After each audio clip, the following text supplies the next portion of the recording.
Reserve Bank Governor John Mushayavanu says lessons from the past will help shape the bank's policy direction going forward.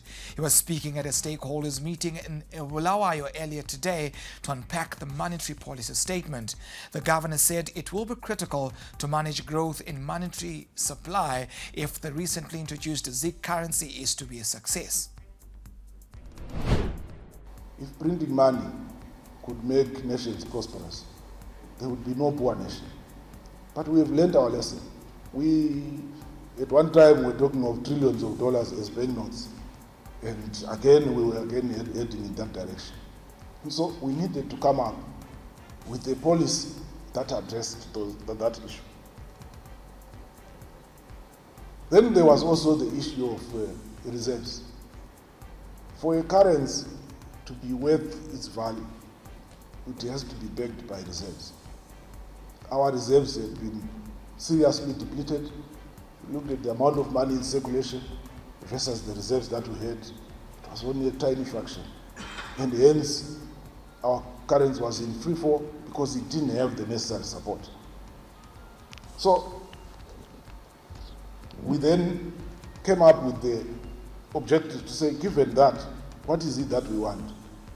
We want a national currency which is stable. Everyone wants that.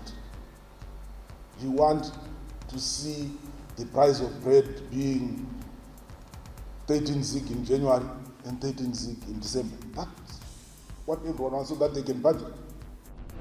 Today, President Mnangagwa officiated at the Children's Party ahead of the main independence event in Murambinda B Secondary School. Celebration's theme will be Zim at 44, Unity, Peace and Development toward Vision 2030. We'll give you more in the following report. Zimbabwe celebrates its 44th independence on Thursday. It was a path paved with resilience, sacrifice, and an unwavering belief in the right to self-determination. This year's celebrations will be held at Murambinda in Manicaland. The installation of perimeter fencing at Murambinda Secondary School, the pitching of tents at the main venue, and the rehabilitation and grading of major roads has been completed. In 1980, the country was born after a protracted struggle. White minority rule was brought to an end, and Zimbabwe was born. Zimbabwe has got many reasons to celebrate this, because its independence was not given, it was conquered through sacrifices.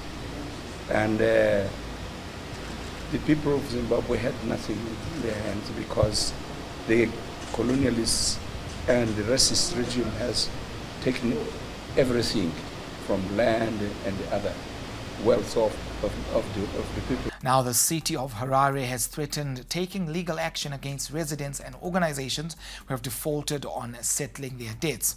In a statement today, the city fathers urged ratepayers to settle their debts or risk being taken to court. We are now joined on the line by Harare Residents Trust Director Precious Shumba to discuss this matter further. Precious, good to have you on News Plus. Now, Harare City Council said it is issuing summons and seeking legal recourse against residents and organizations that have failed to settle their debts. Do you think perhaps this is the right procedure in recovering what they are owed, perhaps?